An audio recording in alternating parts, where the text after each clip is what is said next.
And good evening, everybody. Welcome to the Got Ancient Wisdom live stream. I've got a new camera. Well, it's an old camera, but I've changed the camera over. And I don't know whether it looks worse. I think it looks worse. I think I might actually look a bit ill on the camera. Yeah, it's very strange. It's sort of, maybe I just need to play around with it a bit more. But yeah, I think it makes me look like I've got some sort of purple, some sort of niacin overload or something. Anyway, let me know what you think about the new camera. I think it looks terrible. So, but you know, nothing ventured, nothing gained. I thought I'd try. The only way out is in. You look sunburnt and greenish. Yes, I know. That's what I'm thinking. There's some sort of weird color balance with it. I'm gonna have to play around with it, I think, and see whether I can get a better look on it. And just turn my phone down. Otherwise, I'm going to get messages all day. Night, because it's night time now. It's 22:09, so we're running a tiny bit late, 10 minutes late, that's all. It's not that bad. So I've been playing around with the setup in the studio as well. So that's why I've got a different camera. And everything's a bit greener, and yeah, just generally all the colours seem a bit weird. The only way out is in. I prefer the darker one. Yeah, I tried to get the same look as the other camera, but it's all it does is makes me look like a shadow person, like completely like just a black shadow. So this was as much as I could pull it back and still retain a tiny bit of detail without it just going completely black. But I'll have a play around with it.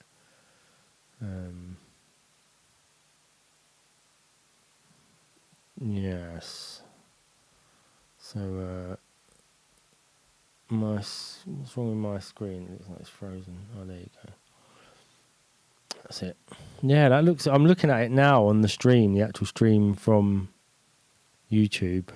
God, that does look weird. Let me see if I can just adjust.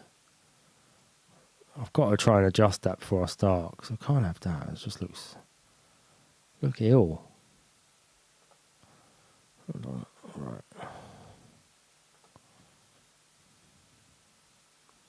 Let's try hue first. Yeah, that's better.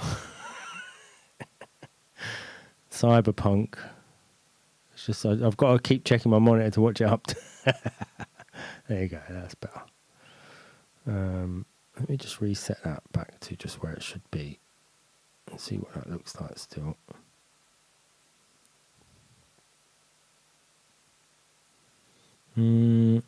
Sorry about this. Probably not what you tune in for me to do the editing while I'm live.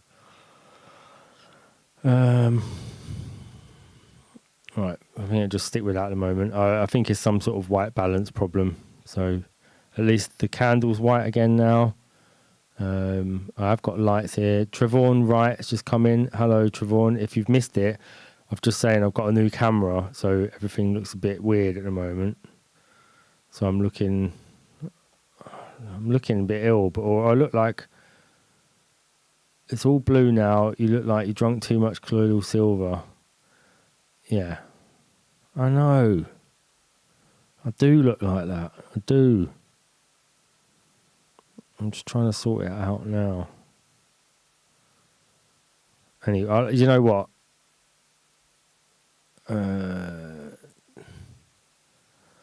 That's no, that's just black and white. I won't have that. That's just no. Can't just be black and white. Right, I'm going to leave it about there. That's what we're going to put it at the moment. And let me just darken it up a tiny bit. If I can, bit less brightness. Oh, there you go. I look like Cyberpunk with a mohawk. Yeah, that's better now though.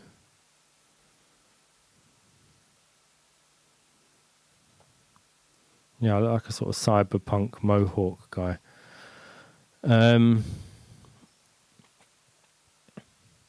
Right, so anyway, if you're on like Telegram or anything like that, then get on to my Telegram with the where is it? That's the addresses below, because I think there's only 2 of us in there at the moment, and it'd be nice to get a few more people in there so we can talk during the week about anything that comes up, or any questions or theories or other research or anything that you think might interest me. And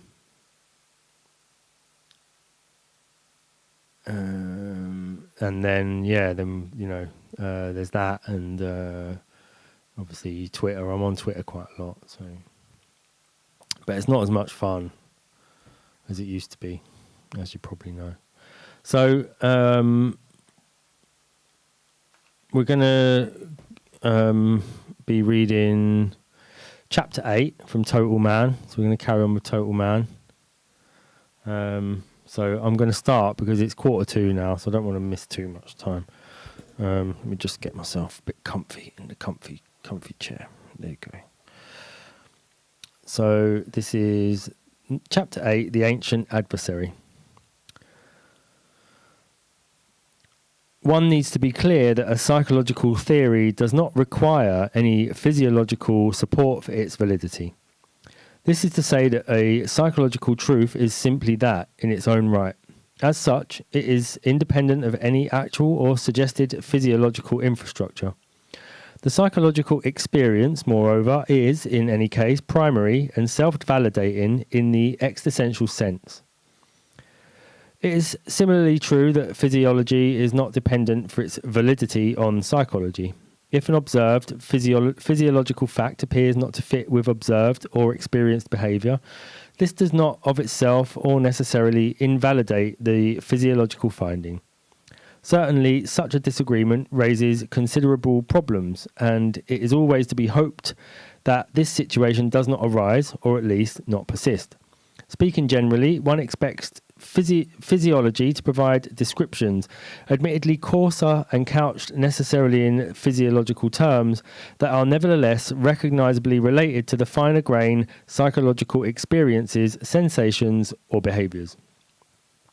However, this having been said, that a psychological theory or model is not necessarily invalidated by an absence of physiological support, any psychological theory which is supported by physiological evidence necessarily gains enormously.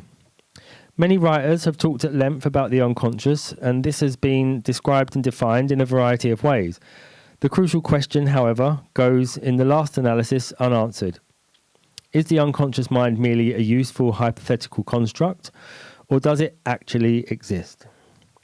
Clearly, the concept has already a certain psychical reality, to use Freud's terms, but does it also have an objective, that is, a somehow physical reality? That no serious, or at any rate no successful, attempt has been made by psychoanalysts, whoever else, to give the unconscious a precise physiological locus within the nervous system, it is to say the least unfortunate. The self-assigned problem of this book is not merely to find evidence of some rudimentary consciousness at subcortical levels, since that would be likely to be only the forerunner or residue of an earlier version of waking consciousness, but rather an independent, fully equipped, self-conscious system, largely, if not wholly, separate from the central nervous system and its partner, waking consciousness. With this intention in mind, we again turn to a general consideration of the central nervous system. For those unfamiliar with it, for those unfamiliar with its figures, figure 12 shows a general view of the human brain from above. So let me just find figure 12. Okay, there you go. With certain features labelled. So we have the frontal lobes, the occipital lobes at the rear of the head, and the parietal lobe and the parietal. So each side is a parietal lobe. For those, right, so figure 13, the same brain seen from the right side. So let's just go to figure 13. So we can see the parietal lobe, the frontal lobe, occipital lobe, temporal lobe, which folds around the side, and then the cerebellum underneath. And figure 14, the same brain once more viewed from underneath. So there's figure 14. And at different areas we can see the pons. It will be noted that the two cerebral hemispheres anatomically duplicate each other. An animal with only one hemisphere intact can function well in a number of ways. However, the functions of the twin hemispheres are not quite identical. A point of importance is that motor and sensory fibres from the left-hand side of the body go to the right cerebral hemisphere, while those from the right of the body go to the left hemisphere. In short, each hemisphere governs the side of the body opposite to it. The majority of people have one dominant hemisphere, in most cases the one concerned with handedness, footedness, and so on. In figure 15, the brain has been cut through the centre, front to back, to reveal some of the inner and lower brain centres. Finally, figure 16 shows a simplified... Oh, where's figure 16? So that's those ones. Figure 16. Okay, so I think that's part of the same one.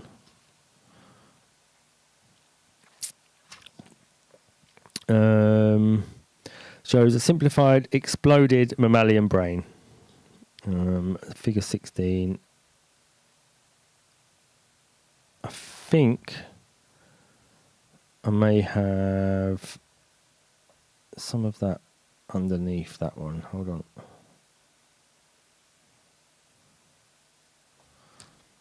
No. Figure 16.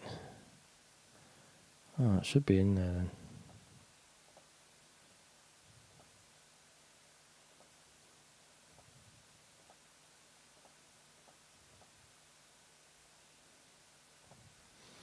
Okay, so figure 16 is an exploded mammalian brain. So it shows the cerebral hemisphere and then the spinal cord joining the whole lot together. And then you've got the pineal behind the hemisphere.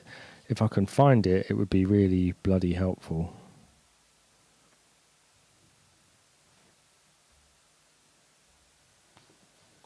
No, it's basically just an exploded view of that brain where it's all stretched out in a line to show you how everything fits onto the sort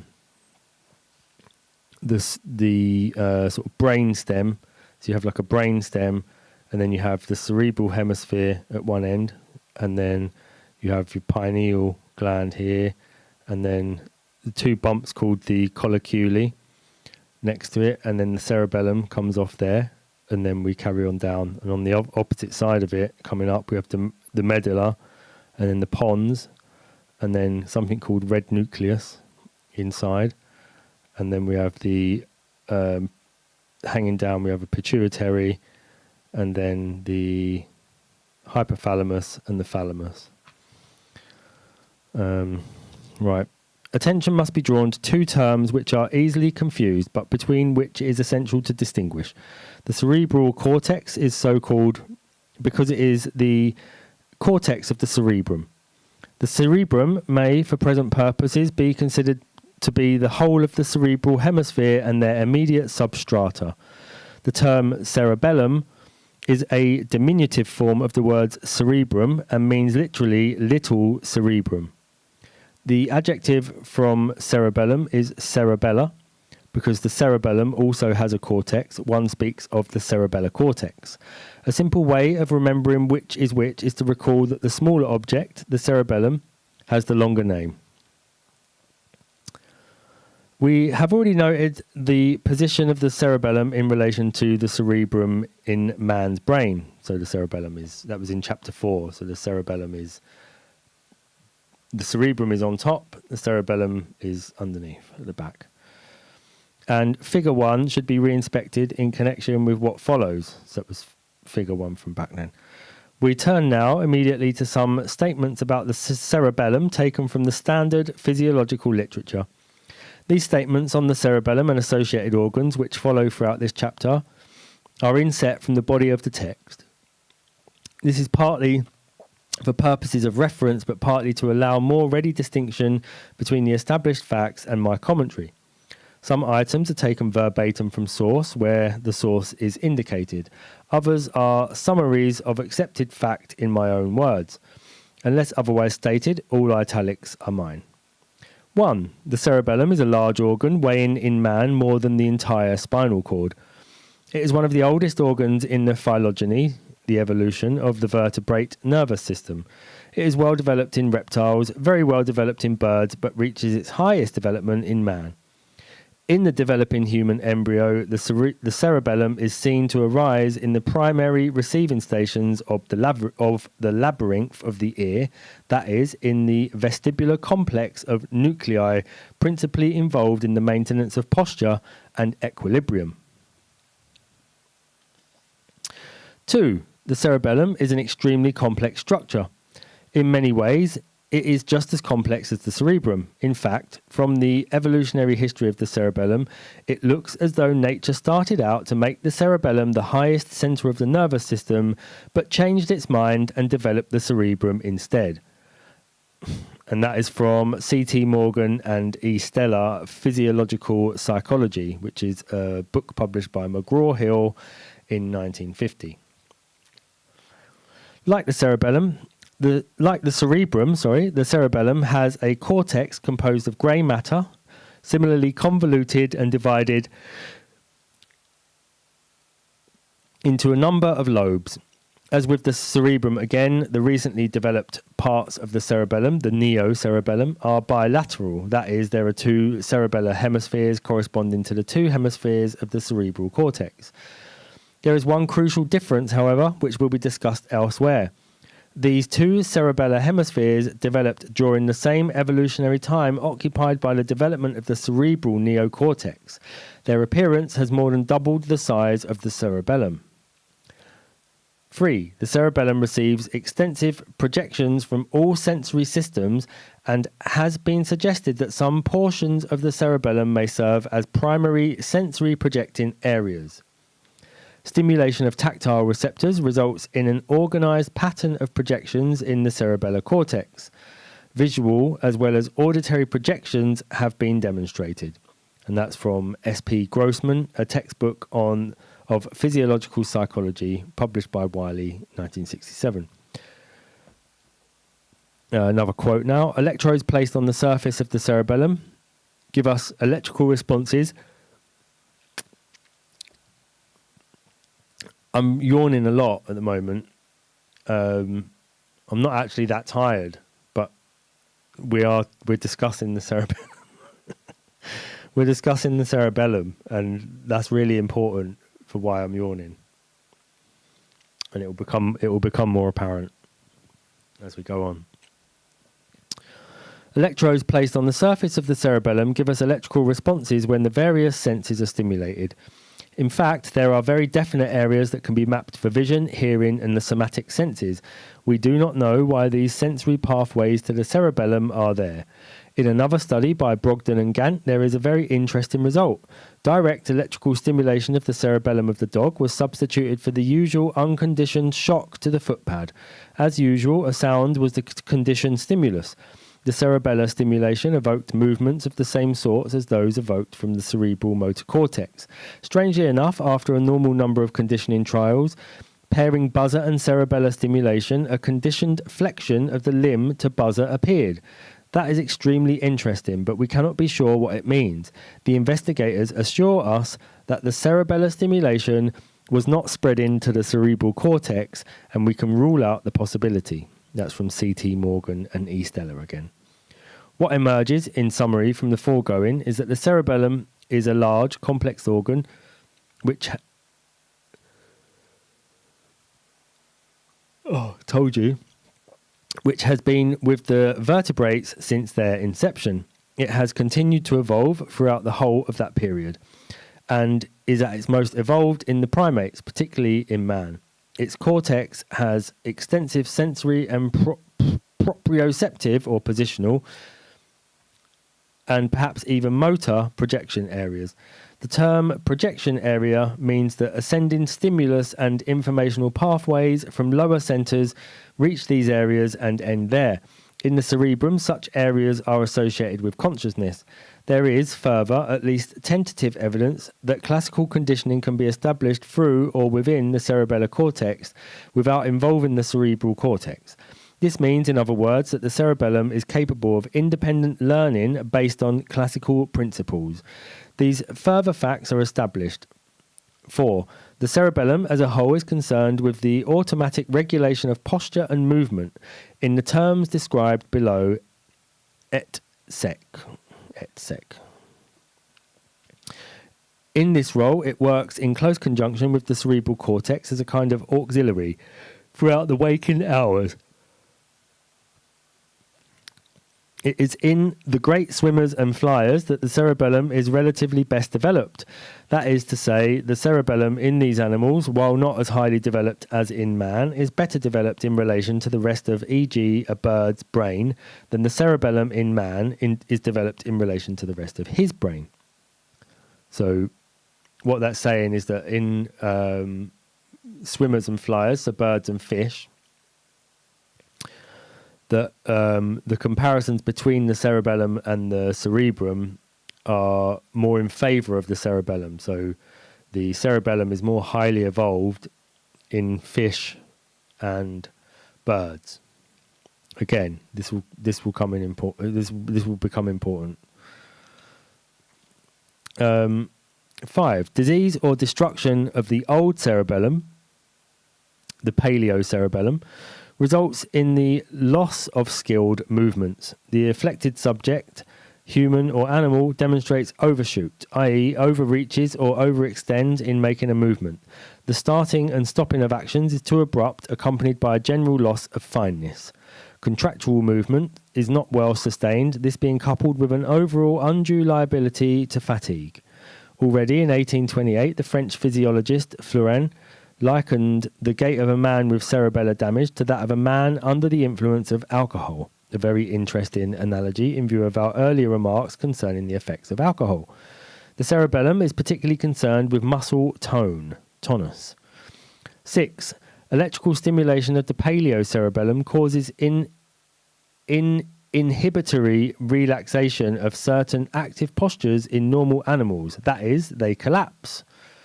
Stimulation of other areas produces movements of the face and of limb extremities.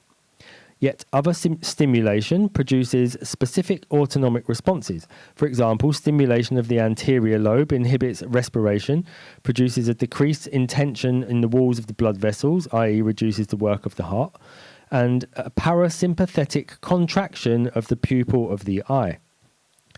In decerebrate animals in whom the cerebrum has been removed or otherwise put out of action, who as a result evidence decerebrate rigidity, that is, permanent stiffness of the limbs, stimulation of the anterior cerebellum induces converse loss of muscle tone and flaccidity of the limbs.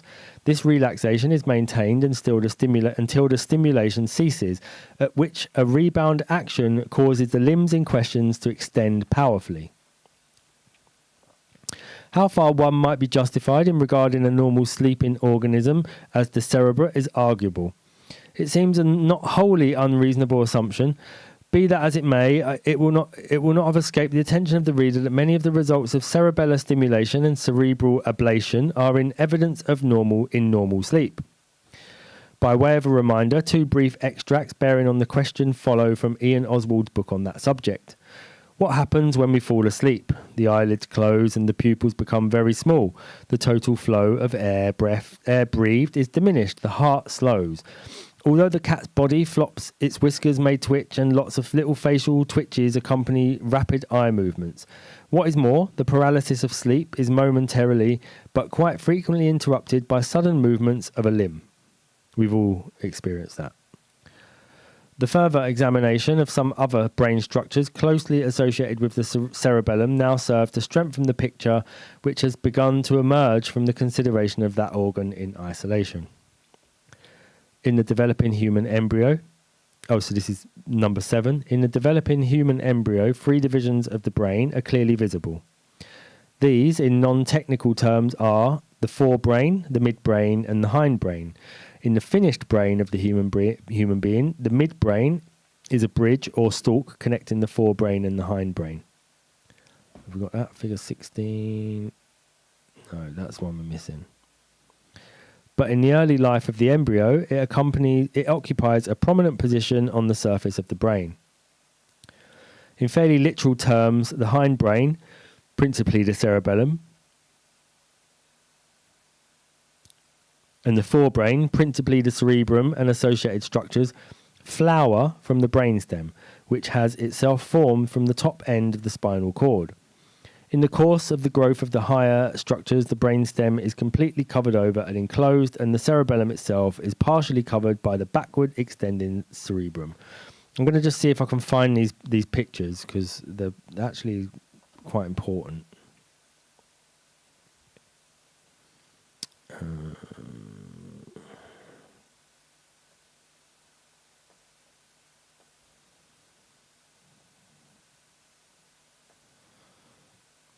Alright, so we've seen that one. Let's get rid of them and see what happens.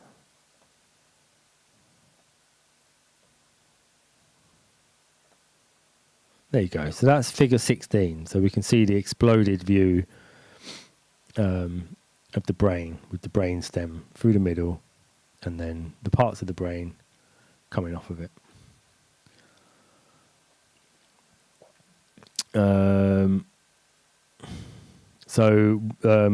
In fairly literal terms, the hindbrain, principally the cerebellum, and the forebrain, principally the cerebrum and associated structures, flower from the brainstem, which has itself formed from the top end of the spinal cord. So at the end of the spinal cord, you get a nub, and then that nub flowers into the parts of the brain. In the course of the growth of the higher structures, the brainstem is completely covered over and enclosed, and the cerebellum itself is partially covered by the backward extending cerebrum. Yeah, so we see in the drawing the cerebellum sticking up, and then as the brain evolves in the fetus, the cerebrum covers over the cerebellum until you get we haven't got it again. Yeah, until you get that the traditional brain, which is the cerebrum with the cerebellum underneath. The brainstem consists principally of the medulla and some tracts of the pons and the midbrain. In addition, the thalamus and hypothalamus constitute, in effect, direct continuations of the brainstem. Although in figure 16 the pons and the midbrain are shown as separated, they are in fact complexly interconnected. There is really a 2-level highway passing through these structures from back to front, one arising in the cerebellum, the other in the medulla. The brain's number 8, the brainstem, medulla, or medulla, some people call it, I suppose. I'm going to call it a medulla, or medulla, maybe medulla. The principal role of the brainstem or medulla the principal role of the brainstem or medulla is that of a mediating or transmitting station dealing with incoming motor and sensory information to the brain and similar outgoing instructions from the brain, both via the spinal cord. One of its tasks is therefore that of balancing the demands of the spinal cord and the brain. In its further role as the reticular activating system, the brainstem can variously arouse the organism from sleep or increase the level of awareness during waking, or under other conditions facilitate sleep. The majority of the principal pathways from the spinal cord to the cerebral cortex pass through the medulla, and it is here that they cross, so that messages from the right side of the body reach the left hemisphere and those from the left the right hemisphere. Some of the spinal medular connections, however, instead of ascending to the cerebrum, pass instead directly to the cerebellum without crossing, so that this organ has its own supply of information quite independently of the cerebrum. Also, in mammals only, some paths from the spinal cord to the cerebrum bypass the medulla altogether. Thus, some information reaching the cerebrum is not also simultaneously transmitted to the cerebellum. The already existent split between cerebrum and cerebellum is thus in mammals carried a stage further. One is even more two than before. 9. Pathways from the cerebrum to the cerebellum, the cortico-ponto-cerebellar tract. This tract is the main pathway from the cerebral cortex to the cerebellum for afferent impulses, that is, impulses which affect. These impulses come principally from the frontal and temporal lobes of the cortex, though all parts of the cerebral cortex have some connection with the cerebellum. Passing through the thalamus and the pons, hence the name cortico-ponto, the fibres reach the same side cerebellar hemisphere. There is no crossing of these fibres to the opposite side. 10. The pathways to the cerebellum, this is so confusing. 10. The pathways from the cerebellum to the cerebrum. These are efferent pathways of the first named organ. That mean the means and route by which the cerebellum has an effect on the cerebrum. The fibres concerned pass from the nuclei situated in each hemisphere of the cerebellum via the midbrain, in particular the red nuclei of the midbrain, and there cross over to reach the opposite hemispheres of the cerebral cortex. It is to be recalled also in the present connection that the cerebellum, unlike the cerebrum, receives its fibres from the spinal cord uncrossed. Thus, with the cerebellum, damage to one of its hemispheres produces motor dysfunction on the same side of the body, not the opposite side, as in the case with the cerebral hemisphere. So,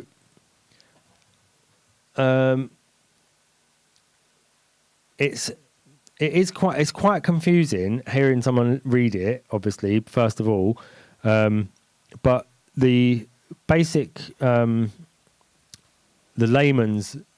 I mean, he's going to break it down at some point. Don't worry. But for now, just so you don't lose interest, in layman's terms, the cerebrum is receiving a crossed signal from the brainstem. Okay, so the brainstem, the information that comes up through your spinal column. So the right hand side, the right hand of your body, is crossed into the left hand side of your brain on the cerebrum. And then information from the left-hand side of your body crosses over to the right-hand cerebrum. Okay, in the brainstem, these signals cross over. But you also have the same. So it's like you have the same signals going directly to the cerebellum.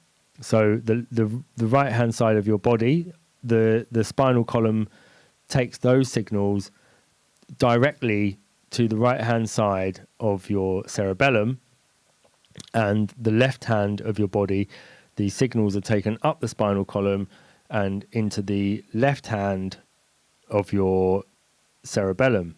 So what we've got is the signal getting split somewhere in the brainstem.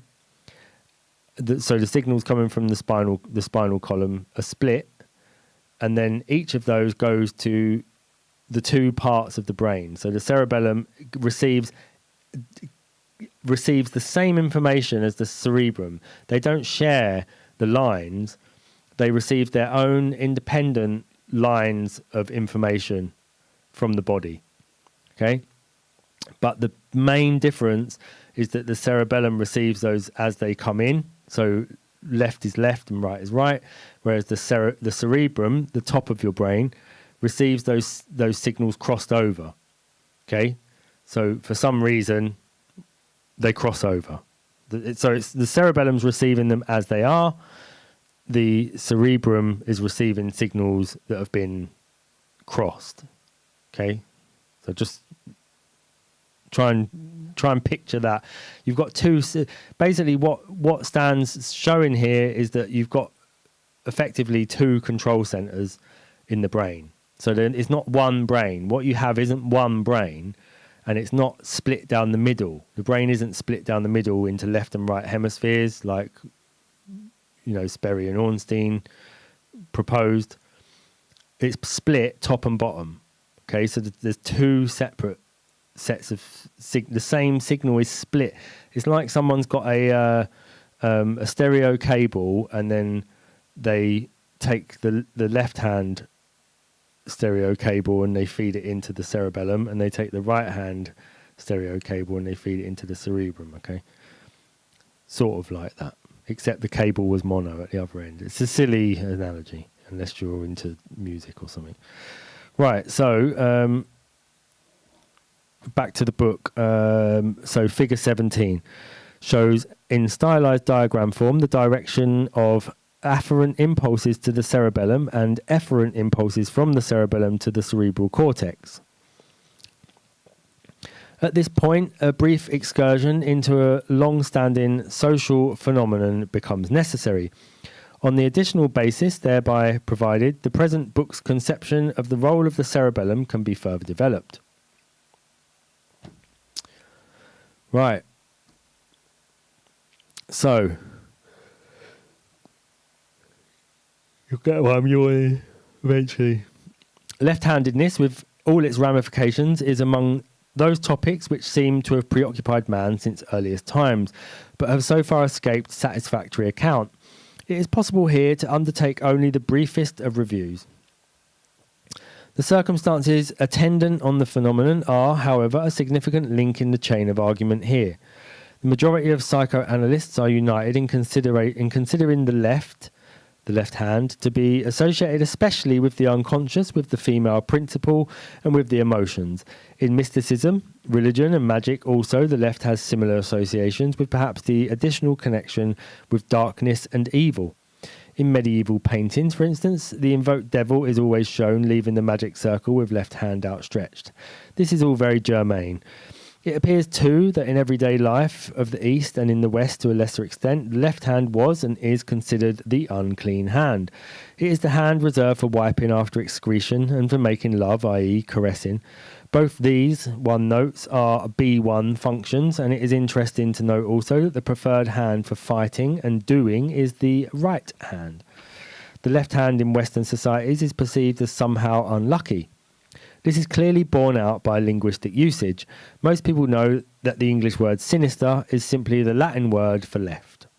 The English word left itself comes from the Anglo-Saxon left, meaning weak or worthless. In Italian, mancino, apart from left-handed, means also treacherous and dishonest. So one could multiply examples. Such a widespread and ingrained reaction is perhaps puzzling in view of the mere 5% incidence of left-handedness in the general population. What is not generally realised, however, is that in the oldest times, left meant lucky or favourable. This is partly bound up in historical European times with the way an augur or diviner faced when prophesying, that is, south or north, and whether, therefore, he had the east on his left or right side. In all cases, east was lucky, west unlucky. Older civilizations generally, such as Egypt, were inclined to favour the left as propitious. The turnaround of the ancient view that the left is propitious or to be propitiated into the latter view that the left is unlucky seems then to be an ongoing process completed only in historical times. It was perhaps already well underway in classical Egypt, but traces of leftness, e.g. in handwriting, persisted. All the primates, apart from man, are ambidextrous. They never develop the favouring of either hand. Human babies, as we have noted, appear to recapitulate this evolutionary stage by passing through a period of ambidexterity before settling for one or other hand.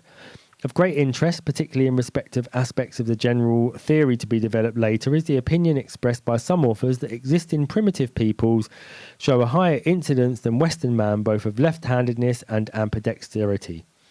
Authoritative statements of the true position appear, however, to be lacking. Anthropologists are divided also on the further and not unrelated question of whether early, extinct man was predominantly left-handed. The evidence for an affirmative view is derived from the study of cave paintings and other artifacts. It is claimed that the profiles of men and animals in cave drawings usually face to the right. Right-handed people, as a rule, draw profiles looking left. It is the left-handed person who normally draws them facing right. This one can test out for oneself by asking acquaintances to draw a man or dog or whatever in profile without telling them the reason. The jigsaw puzzle situation that all primitives apart from man are ambidextrous, that very young children and possibly a higher than usual proportion of primitive people are ambidextrous, and finally again that perhaps a higher than usual proportion of primitive people are, and even a majority of ancient men were, left-handed, would appear to merit some kind of explanation.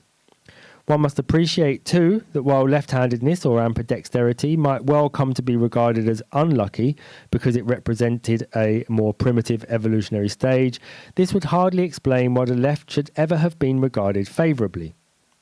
The general circumstances surrounding leftness and the change in attitude of it may be seen to coincide, at least in time, with the situation outlined in Chapter 2. The early civilizations were somehow female-oriented, especially in terms of what was feared and revered. As we saw, the throne in early Egypt descended exclusively through the female line, and the oldest divinity of that people was also female. The associated shift from earth religion to sky religion, underway but not completed in early Egypt and carried out further towards completion in classical Greece, coincidentally parallels both the change from left directional to right directional writing and the change in attitude to leftness from favourable to unfavourable. From the purely statistical point of view, as already indicated, the entrenched and vigorous anti-leftness of Western culture certainly appears exaggerated in that the small minority of left-handers could not constitute any kind of serious threat numerically. One can find plenty of non-statistical reasons, of course, for instance, that the left has played such a prominent role in devilry, magic and witchcraft since earliest times, along with the other reversals and opposites already touched on in Chapter 2. At the same time, this favouring of the left in witchcraft itself requires explanation. The incidence of left-handedness in the general population appears to be, as stated, of the order of 5%. Estimates, admittedly, vary rather widely both up and down, and there is the added difficulty that apart from which hand is favoured, there are questions of foot dominance, eye dominance, and other yet more subtle behaviours. The incidence of conventional left-handedness is considerably increased, however, rising to around 12% if one considers that only the educationally subnormal and or mental defectives. This clearly must account for some of the bad reputation of left-handedness. From our present point of view, this group would conceivably be deficient in System A characteristics, and therefore the trend is not surprising. However, the logical expectation that females would show a higher incidence of left-handed behaviour is in no wise borne out. Is in no wise borne out. Don't know what that means. No way borne out. While here too estimates vary, the majority of surveys agree to assigning a lower incidence of left-handedness to females. To account for this, one could propose that, for example, the greater suggestibility of girls might account for their increased closeness to the norm of rightness. This is not a very convincing suggestion, and fortunately we shall be able to offer a much more adequate explanation of that circumstance in due course. Ambidexterity is much more common in animals and, as indicated, all primates other than man. Nevertheless, there is a tendency towards right-handedness in some species. The preference is always less marked than in man, nor, so far, has any general explanation emerged why this should occur in particular species and not others. In rats, for example, the tendency to use the right forepaw is marked, yet in chimpanzees, the most human of the primates, there is no consistent sidedness. The views of the present book on the aspect of handedness in play here are outlined as follows. The centre of gravity of the human body is slightly to the right of centre. The right lung, for example, has 3 ventricles, while the left has only 2. This means that slightly greater stability is obtained when the left foot is advanced, and that the right arm has somewhat greater inertial power behind it. There are factors connected with the rotation of the Earth on its axis, coupled perhaps with phototropism, the tendency to seek light, which could possibly provide a basis of explanation for the right side of primitive organisms being slightly favoured in strength, at least as far as the northern hemisphere is concerned. It is possible that such a slight tendency would nevertheless persist in higher organisms through evolutionary time, provided it withheld no advantages. The question one must ask is under what conditions such a hitherto neutral and in any case slight tendency might be favourable to survival, either generally or in the context of one species. One answer is in fighting, as an animal striking with his left would be at a marginal disadvantage in both terms of stability and hitting power when faced by an animal leading with his right and therefore disfavoured survivally. Applied to human beings, this proposal receives strong support from 2 additional considerations. 1, the heart is biased to the left of centre, i.e. in the rearward and hence most protracted position when the right hand is in actual use. And 2, by reason of the crossing of motor and sensory fibres to the opposite hemisphere of the cerebrum to the dominant hemisphere, is therefore also to the rearward and at the most protected position when the right hand is in use. Presumably, this is one of the reasons for the migration of the dominant hemisphere.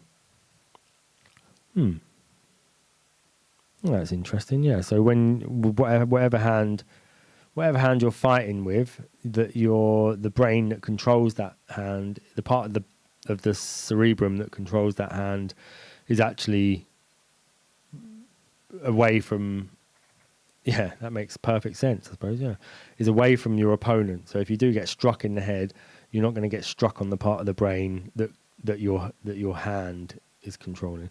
But that also works for left-handed as well. If the above reasoning is correct in whole or part, one would look to find right-handedness predominant in all aggressive and or predatory species, while ambidexterity would be more the rule in non-predatory and non-aggressive species. This would account neatly for the non-laterality of chimpanzees and gorillas, man's nearest relatives, who, despite appearances, are only fruit and maggot eaters, and for the laterality or right-handedness, e.g. of rats and lobsters. In brief, the proposal is that right-handedness became dominant in man first when he ceased to be a fruit and nut gatherer and eater and became a hunter of other animals, and much more markedly when he came into open competition, that is, organised war with his own species, the inevitable result perhaps of his relentlessly increasing numbers. Early man, certainly agrarian man, could be tolerant of left-handedness or ambidexterity. Even as hunters, left-handed would possibly be socially acceptable. However, there would probably tend to be more fatal accidents amongst them in the course of hunting, so that already there would be a tendency for the incidence of left-handedness to reduce in the general population. But under conditions of severe competition or in war, 2 things would happen. A, consistently more left-handers would be killed in battle and therefore gradually bred out. And B, left-handers would be perceived to be less effective fighters. Let us not forget here too the apparent association of some left-handedness with poor intelligence. Under these conditions, left-handers could come to be regarded as womanly or weak, as the Anglo-Saxon word lift means, particularly in warrior nations. These arguments are obviously not fully developed here, but the trend will be perceived from this brief exposition. Since straightforward statistical approaches to our problem here do not seem particularly helpful, a less obvious hypothesis is called for. It is in magic and allied areas that the issue seems most alive. This therefore should be the logical region of our inquiry. Indeed, the conclusion of this book is that the intense feelings aroused by left-handedness have only marginally to do with actual physical left-handedness. The explanation, which now follows, would seem to deal more comprehensively with the numerous aspects of the question than any existing account. The suggested link between fighting and right-handed dominance, of course, remains, but this is a rational explanation for an overt phenomenon. Physical left-handedness acts as the focus, the false target or lure, as it were, which distracts our attention from the true meaning and explanation of the left. 1 or 2 preparatory comments for our next step now follow. When a person looks into a mirror, he finds that his left hand has become his right and his right his left. The opposites, one could say, have changed places. When vampires and others of the living dead look into a mirror, however, they have no reflection. This test is, in fact, one of the ways of spotting a vampire. Do they perhaps have no reflection because they are that reflection? What role do mirrors play in legends and fairy stories? They are, of course, one of the entrances through which one can gain access to the magic world. Lewis Carroll's Alice Through the Looking Glass and Cocteau's Orphée, in which the characters enter and leave the underworld through mirrors, are recent examples of this. In that world, as in other versions of magical lands, the rules of the normal world are reversed. One recalls too that the Black Mass is celebrated in opposites. In older legends, not a mirror, but a pool or surface of water, which of course, when still, functions as a mirror, is an entrance, and gazing into a bowl of water is one method of divination, as is the crystal ball. When the surface of a pond is ruffled, of course, the image is lost. Do we have here a link with the breaking of the mirror which brings ill luck, and thence with the more general breaking of the spell? At this point, we revert to the consideration of the physiology of the brain, and in particular of the role of the cerebellum, for a possible elucidation of these and other matters. What we've got in the chat. Trevor Wright, are you asking the only way out is in, are you left-handed? So who is anyone in the chat left-handed? I'm not, by the way. I'm right-handed. I'm a right-handed warrior. A book warrior.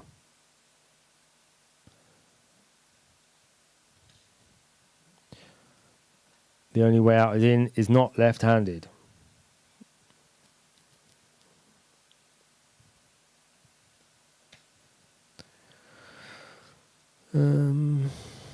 Okay. The left cerebellar hemisphere controls the opposite side of the body to the one that the left cerebral hemisphere controls. Efferent messages from the respective cerebellar hemisphere to the cerebrum cross over to reach the opposite hemisphere. This is because cerebellar contact with the spinal cord are same-sided, while cerebral contact with the spinal cord are opposite-sided.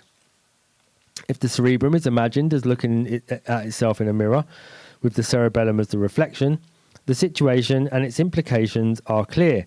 The right hand has become the left hand. This notion is diagrammed schematically in figure 18.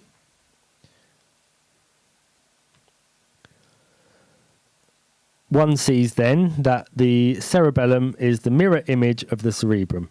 That is, if the cortex were a person looking at himself in the cerebellum mirror, it would experience the diagonal crossing over of left and right that is a feature of mirror images. Should this still not be clear, let us consider figure 19. Have we got that? Oh yeah, picture of my hand behind it, I think, as well. In A, we see from above a person facing another person.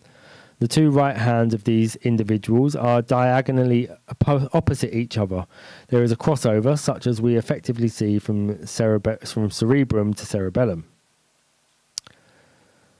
In B, we see an individual facing his own reflection in the mirror. Now, of course, the right hand of the reflection is actually the real left hand of the real person. But let us here think of the reflection as if it were a real person, or let us suppose that the reflection magically came to life and stepped out of the mirror. Our reflected left hand, the notional right hand of the image, would then be the real right hand of that new person. Our left hand would have become a right hand. The mirror image uses its or our left hand as a right hand, and this is precisely what the cerebellum is doing when it influences the cerebrum. The totality of variables involved in the total schema is not uncomplicated. But if we hold fast to the analogy of the cerebrum being a person looking at himself in the mirror of the cerebellum, the idea should remain clear enough. If it is true that the cerebellum takes over the helm at night and in trance conditions as defined in chapter 6, the cerebrum would then in effect be under control of its own mirror image. In the light of these general speculations and in passing, one now consider it coincidental that the socialist movement is referred to as the left wing. Socialism being, of course, one of the trance conditions. Yeah, there you go. So we're going to end it there. And in the chat, Trevon Wright is saying that he's right, left-handed. Yeah. Well, you as we go on, you will you'll hear some interesting stuff from. I mean, Gooch talks about handedness quite a lot.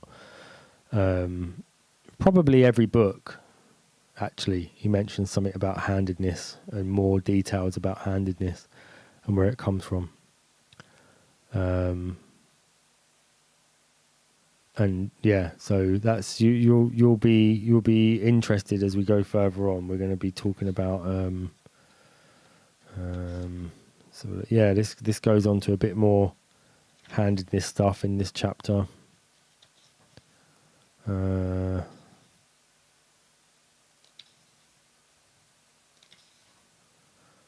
Yeah, left-handed people are like a gang. They're like a gang where nothing works properly for them. Yeah, where it's like things like scissors. You have to go to like your own shop to get scissors and all that sort of stuff. And just generally, things aren't really laid out for left-handed people. Except for, I think if you go past the Middle East, everything becomes sort of left-handed as you move the other way. So they write on the opposite, they write everything in the opposite direction and things like that. So, you know, so the Far East is a left-handed person's dream when it comes to writing, but except you've got to learn to draw these little pictures instead of writing with sensible language. But then again, we'll talk. That comes up at some point as well, and you know the difference between using the alphabet and using small pictures to describe everything, and why left-handed people are probably more likely to work with pictures rather than letters, rather than alphabets. The only way out is in. Dr. Harmer talks about handedness a lot too. Yes, that's right. The GNM is, and this is where it sort of ties in. I think what tied GNM in for me with Gooch's work is that GNM also talks about the cerebellum and the cerebrum as two separate centers of control, as well as handedness. So it's I think Stan would have hopefully we'll get on to like The Secret Life of Humans at some point, but that does have some quite German New Medicine type stuff in there. I think that they would have probably got on Dr. Harmer and Stan Gooch, just because of the cerebellum stuff. There's very little literature out there about the cerebellum.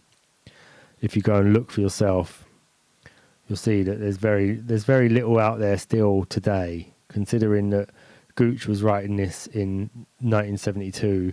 At some point, he does mention there's only about 6 pages in the